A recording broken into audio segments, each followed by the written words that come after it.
आज writing skills में हम ग्रामर का पोर्शन टच करेंगे, लेकिन सबसे पहले लेट्स रिव्यू कि हमने प्रीवियस लेक्चर में क्या पढ़ा था।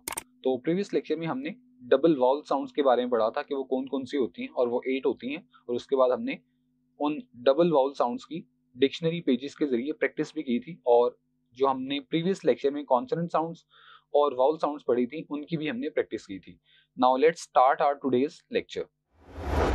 सबसे पहली चीज आज की लेक्चर में हमारे पास है टेंस। टेंस क्या चीज होती है?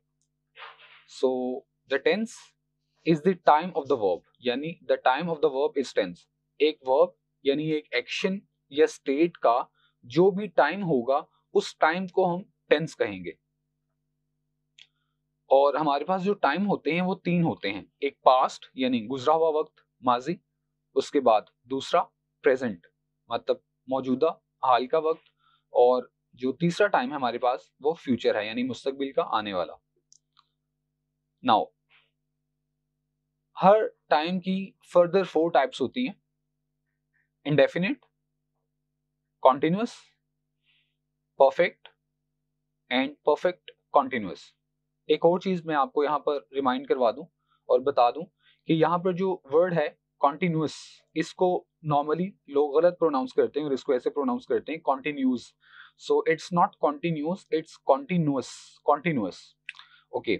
सो हर टाइम की ये फर्दर 4 टाइप्स होती हैं, और ये 4 टाइप्स हर टाइम के साथ हैं, like past indefinite, past continuous, past perfect and past perfect continuous. And then with present, present indefinite, present continuous, present perfect and present perfect continuous. And then with future, future indefinite, future continuous, future perfect and future perfect continuous. Now some important points. The words past, present, future show time, यानी जो words हैं past, present and future, ये words time को show करते हैं, वक्त को जाहिर करते हैं। और जो आगे मैंने आपको इनकी 4 टाइप्स बताई हैं, जो इंडेफिनिट, कॉन्टिन्यूअस, परफेक्ट और परफेक्ट कॉन्टिन्यूअस हैं, तो ये जो 4 वर्ड्स हैं ये एक्शन की टाइप को शो करते हैं, मतलब किस तरह का एक्शन होगा। उसके बारे में हम मजीद ये देखते हैं कि जो इंडेफिनिट होगा उसमें एक्शन, इंडेफिनिट वर्ड ऐसे एक्शन को शो करता है जो कि यूजुअल हो या रूटीन वाइज हो, मतलब कोई ऐसा काम जो कि आप रेगुलरली करते हैं, डेली करते हैं। फॉर एग्जांपल एक स्टूडेंट कहता है कि मैं डेली एकेडमी जाता हूं, तो यहाँ पर ये जो एक्शन है जाना उसका एकेडमी, ये डेली होता है, कल भी होता था, आज भी हो रहा है, आगे भी होगा, तो ये उसका रूटीन वाइज एक्शन है। तो ऐसे एक्शन को हम इंडेफिनिट कहते हैं। और उसके बाद नेक्स्ट है कॉन्टिन्यूअस। तो कॉन्टिन्यूअस ऐसे एक्शन को शो करता है जो कि प्रोग्रेस में हो, मतलब जो जारी हो, चल रहा हो या इनकम्प्लीट हो। और नेक्स्ट हमारे पास है परफेक्ट। परफेक्ट ऐसे एक्शन को शो करता है जो कि कंप्लीट हो चुका हो, मुकम्मल हो चुका हो। और नेक्स्ट है हमारे पास परफेक्ट कॉन्टिन्यूअस। और परफेक्ट कॉन्टिन्यूअस ऐसे एक्शन को शो करता है जो कि जारी तो हो लेकिन किसी खास टाइम से। फॉर एग्जाम्पल अगर हम कॉन्टिन्यूअस की एग्जाम्पल लें तो हम ये कह सकते हैं कि वो भाग रहा है, तो यहाँ पर ये जो एक्शन है भागना वो कंटिन्यू है, जारी है, तो ये सिंपल कॉन्टिन्यूस होगा।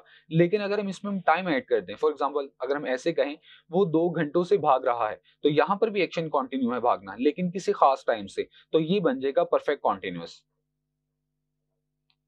Now what is the difference between tense and sentence, यानी एक टेंस और सेंटेंस में क्या डिफरेंस है? बहुत ही कंफ्यूजिंग ये टॉपिक है, तो इसको आसान करके मैं आपको ऐसे बताता हूं कि every sentence has a tense, हर सेंटेंस का एक टेंस होता है। मजीद क्लियर मैं आपको कर देता हूं। A sentence is a group of words having subject and verb. आपको प्रीवियस लेक्चर में बता दिया गया था कि एक सेंटेंस के ऑलमोस्ट, ये आपको स्टार्ट वाले लेक्चर में बताया था कि एक सेंटेंस के 3 पार्ट्स होते हैं, सब्जेक्ट, वर्ब एंड ऑब्जेक्ट, जिनमें से 2 कंपल्सरी पार्ट्स हैं यानी सब्जेक्ट और वर्ब। तो एक सेंटेंस ऐसा ग्रुप ऑफ वर्ड्स होता है जिसमें सब्जेक्ट भी हो और वर्ब भी हो, जबकि एक टेंस उस जुमले में मौजूद उस एक्शन का टाइम होता है, उस जुमले में मौजूद उस एक्शन का टाइम होता है। मिसाल के तौर पर एग्जाम्पल लेते हैं, ही वेंट टू स्कूल, वो स्कूल गया या वो स्कूल गया था। तो इसमें the group of words he went to school is sentence, यानी ये जो ग्रुप ऑफ वर्ड्स है ऊपर, ही से लेकर स्कूल तक, ही वेंट टू स्कूल, ये पूरा एक सेंटेंस है, क्योंकि ये ग्रुप ऑफ वर्ड्स है, इसमें सब्जेक्ट भी है ही और वर्ब भी है वेंट, तो ये एक सेंटेंस है।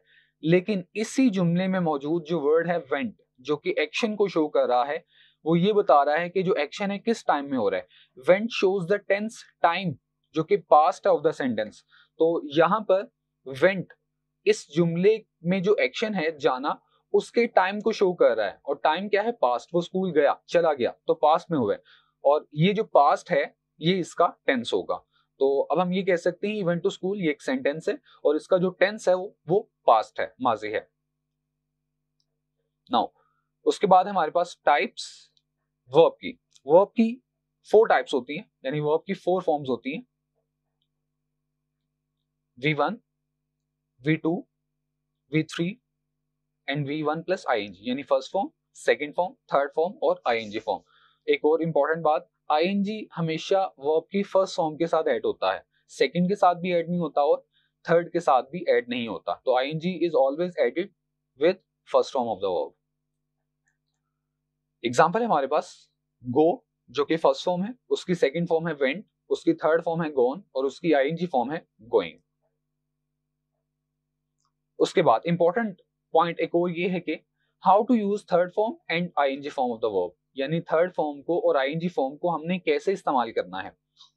तो जो थर्ड फॉर्म है दैट इज ऑलवेज प्रीसीडेड, यानी उससे पहले हमेशा आती हैं हेल्पिंग ऑब्स, ये वाली helping verbs, has, have, had.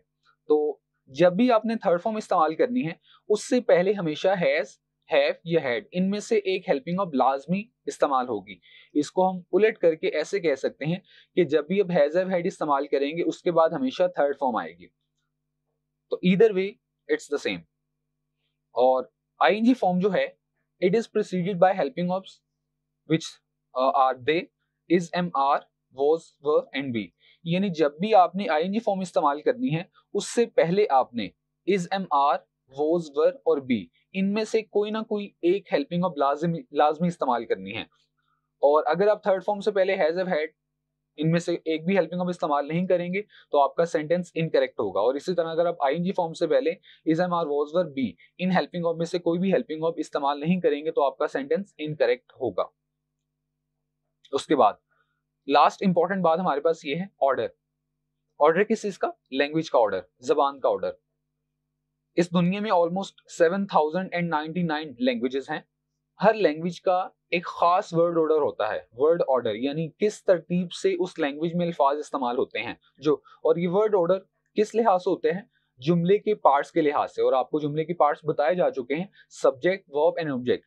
तो हर लैंग्वेज में इन पार्ट्स की तरतीब थोड़ी सी तब्दील होती है। तो सबसे पहले हम एग्जांपल लेते हैं उर्दू लैंग्वेज से। तो हमारे पास एक सेंटेंस है, उसने हॉकी खेली। तो यहाँ पर खेलना है एक एक्शन यानी वर्ब, उसके बाद खेली किसने? उसने, काम करने वाला सब्जेक्ट होता है, तो उस यानी वो एक सब्जेक्ट होगा। और क्या चीज खेलेगी, किस पर काम हुआ? हॉकी। तो यहाँ पर जो हॉकी होगा वो एक वो ऑब्जेक्ट होगा। तो आपने देखा सबसे पहले उस यानी वो एक सब्जेक्ट आ रहा है, उसके बाद हॉकी, फिर ऑब्जेक्ट आ रहा है और उसके बाद खेलना यानी एक वर्ब। तो उर्दू लैंग्वेज का ऑर्डर ये होता है SOV, यानी सबसे पहले सब्जेक्ट आता है, फिर ऑब्जेक्ट आता है, उसके बाद फिर वर्ब आता है।